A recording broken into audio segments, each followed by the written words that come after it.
Nay, bilhin mo na ako ng storybook. Last na talaga to. Magsisipag na ako sa pag-aaral ko, bilan mo lang ako ng storybook. Nay, please naman. Uy, kawawa naman yung bata. Storybook ko. Ako yan, bibilan ko na talaga yan. Ay, naku, talagang bata ka. Ay, siya, sige na. Ay, naku, hindi ko talaga alam kung bakit hanggang ngayon ay nagpapauto pa din ako sa'yo. Thank you, Nay.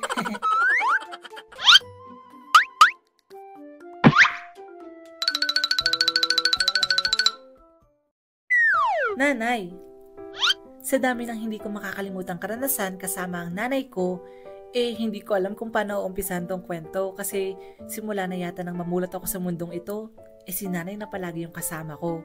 Obvious naman siguro kung papanoorin nyo lahat ng videos ko dito. Kaya naman sa video ito, ikukwento ko sa inyo yung mga hindi ko makakalimutang moments kasama ang nanay ko. At magsisimula ako nung bata pa ako. Sa pagkakatanda ko, ang unang alaala ko noon na kasama ko yung nanay ko, sa tuwing kinakandong niya ako noon sa umaga. Kapag bagong gising kasi ako noon, nagpapabuhat muna ako sa kanya noon para yakapin siya. Ay, nanay karga. Halika nga dito. Anong gusto mong inumin? Kape o gatas? Simula na din yata nang magkaisip ako noon, wala na akong ibang naaalala kundi ang pag-aasikaso niya sa amin. Maaga pa lang kasi noon, gumigising na siya noon para magluto ng umagahan. Oh, gising na kayo at mag-umagahan na tayo. Magkape muna kayo. Pagkatapos magluto, maglilinis naman siya sa loob at labas ng bahay namin. At syempre, maglalaban ng mga damit na susuotin namin sa araw-araw. Parang ang wala siyang pahinga maghapon noon kundi pagtutulog na lang kami. Tapos, ginagawa ko pang unan yung braso niya noon. Isang araw, naglalakad kami ng nanay ko noon papuntang palayan. Nagsasaka kasi yung tatay ko noon kaya balak namin siyang hatiran ng pagkain. Habang naglalakad kami noon ni nanay, may nakasalubong kaming kalabaw sa di kalayuan. Hindi ko na namalayan ang susunod na pangyayari noon pero sa natatandaan ko, galit na sumugod sa amin papalapit yung kalabaw na yun. Tapos wala nang nagawa yung nanay ko noon kundi humarang sa harapan ko at sumigaw ng, Diyos ko! Takot na takot kami ng mga oras na yon, pero sa awa nga ng Diyos, biglang kumalma yung kalabaw na yon at hindi na kami napano ni nanay ko. Ayos ka lang ba, Jed? Opo. May maganda din namang nangyari noong araw na yon kasi nung nakarating na kami sa palayan, saktong napakadaming itlog ng itik noon sa pilapil kaya nanguha kami ng nanay ko. Uy, may pang-ulam na tayo. Noon naman nag-aaral na ako sa elementary noon, kapag lunch break, hinahatiran ako ni nanay ng baon noon. Nay, andito na agad kayo? Hello po, sabay po ako kay Jed ah. Uy, oo naman. Halina kayo. Nay, nagtanghalian na ba kayo? Mamaya na lang pag-uwi ko. Sabi ko naman kasi sa inyo, magbabaon na lang ako para hindi nyo na ako kailangan panghatiran ng pagkain. Ay nako, ayos lang naman ako na maghatid sa'yo. Para nga mainit pa yung pagkain pagkakainin mo. Buti ka pa nga, hinahatiran ng pagkain eh. Hindi naman ako nagre-reklamo eh. Ang layo lang din kasi ng nilalakad ni nanay bago makarating dito. Tapos sa tuwing magpapaalam na yung nanay ko ron pag-uwi na siya, hindi mawawala yung kiss naming dalawa. Makasanayan na kasi namin yun. Bye, Nay! Bye-bye! Uwi ka ng maaga, ha? Sweet niya naman ng mama mo. Noong nag-aaral pa ako sa elementary, may time pala noon na pumupunta bigla yung nanay ko sa classroom namin para sunduin ako. Jed, nasa labas ang nanay mo. Po, dalhin mo na yung bag mo. May pupuntahan daw kayo. Wow, sana all! Buti pa siya makakauwi na. Sana all. Bye Jed, pasalubong ha. Sobrang sarap sa feeling noon kapag naglalakad ako palabas ng classroom kasi feeling ko, napaka-special ko noon kumpara sa mga naiwan kong kaklase sa loob. Nanay, saan tayo pupunta? Bakit niyo ako sinundo? Pupunta kasi ako ng bayan. Wala kang kasama sa bahay mamaya pag uwi mo. Kaya isasama na lang kita. Yun, buti na lang sinama niyo ako. Huwag ka magtuturo dyan ng kung ano-ano ah. Wala tayong pera. Opo, Nay. Promise. A few inches later. Nay, ang dami storybook oh. Kita ko nga. Nay, sabi nila kapag mahilig ka magbasa, tatalino ka daw. Alam ko na yon. Nay, bilhin mo na ako ng storybook. Mas na talaga to.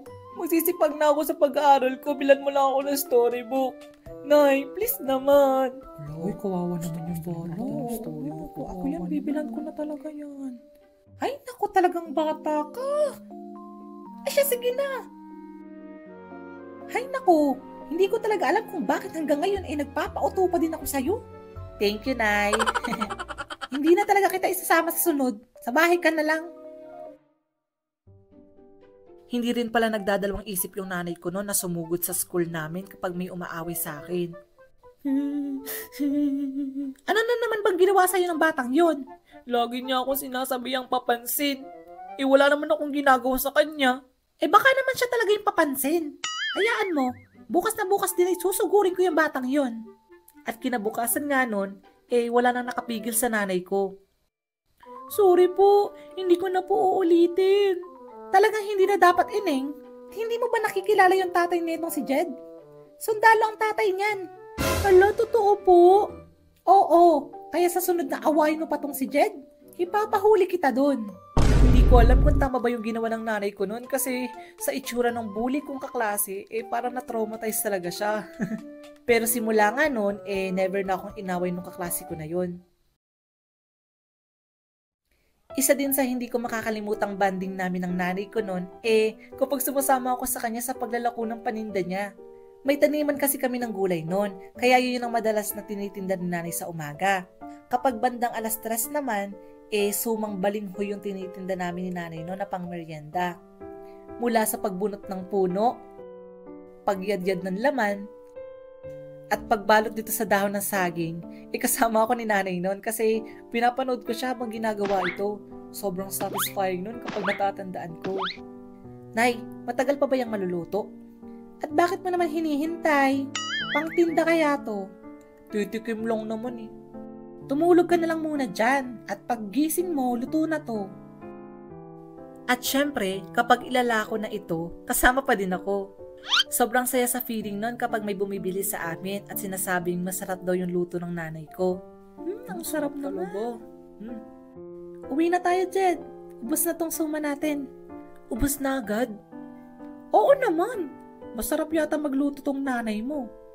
Nay, tinirahan mo ba ako niyan? Oo, meron pa sa bahay, syempre. Isa din pala sa nagpapasabik sa akin nung tuwing uuwi ako galing sa school o sa galaan yung amoy ng niluluto ng nanay ko. Ang bango naman ng niluluto ni nanay.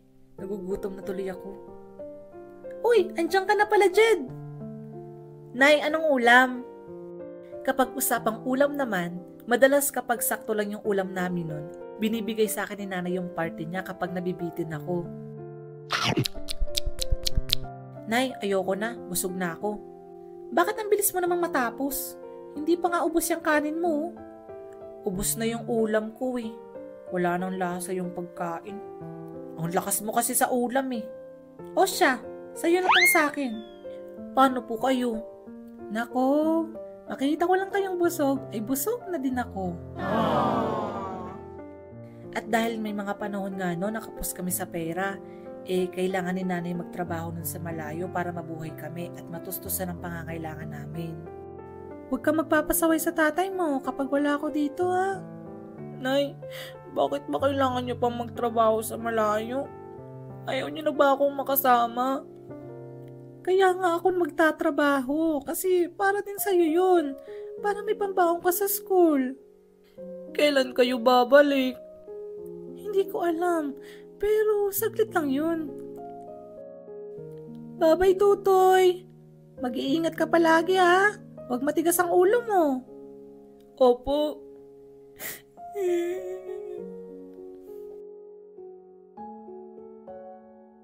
Ayos ka lang ba, Jed? Bakit malungkot ka? Kasi si nanay nasa malayo nagtatrabaho. Ganun ba? Kaya pala wala nang naghahatid sa'yo ng pagkain. Miss na miss ko na siya.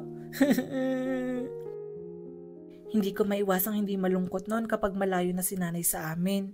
Wala na kasing yumayakap sa akin tuwing gigising ako sa umaga. Wala na din naghahatid sa akin ng pagkain sa school. At wala na din ako naamoy na masarap na ulam sa tuwing uuwi ako ng bahay. Sa bahay naman, kapag nalulungkot ako, lagi akong tumitingin sa taas at nag-aabang na baka may eroplanong dumaan. Iniisip ko kasi nung bata pa ako na doon nakasakay yung nanay ko. Toy, kumain ka na ba? Hindi po ako nagugutom. Kanina ka pa hindi kumakain. Baka magkasakit ka naman yan. Magagalit sa akin ng nanay mo. Tay, miss na miss ko na si nanay. Hindi na din natitis si tatay ang lungkot noon dahil sa akin. Kaya naman, hindi pa nakakaisang buwan si nanay noon sa pinapasukan niya. Sinusundo na agad siya. Jet? Toy? Nay? Nay? Nay! Tutoy! Nandito na ako! Nanay! Hindi ko na kayo iiwan ulit. Sabi nila, hindi kayang tiisin ng isang ina ang kanyang anak, na kaya nilang isakripisyo lahat para sa minamahal nila, na handa kanilang ipagtanggol sa kahit sinong tao, at ibigay nila ang lahat ng kanilang makakaya kahit pa yung tipong isasubo na lang nila, ibibigay pa nila sa iyo yun kasi makita ka lang nilang masaya, masaya na din sila. Nanay, mama, mami, kahit ano pang tawag natin sa kanila, walang kahit sinong makakapalit sa pagmamahal nila. Kaya nga siguro tinawag silang ilaw ng tahanan kasi sila ang nagbibigay ng liwanag sa buhay ng pamilya nila. Kaya sa nanay ko, Nay, mahal na mahal kita palagi. Pasensya na po kung matigas ulo ko at napapaiyak kita minsan. Hindi ko alam kung anong gagawin ko kung wala ka sa tabi ko at kung papipiliin man ako na magiging nanay ko sa susunod na buhay ko. Ikaw at ikaw pa rin ang pipiliin ko. Happy Mother's Day po, pati na rin sa mga nanay sa buong mundo. Mabuhay po kayo. Kaya sa mga nanonood ngayon, isang yakap naman dyan para sa mga nanay nyo. Kung nagustuhan niyo ang kwentong ito, don't forget to like, share this with your loved ones, and subscribe. Bye! And see you on my next video.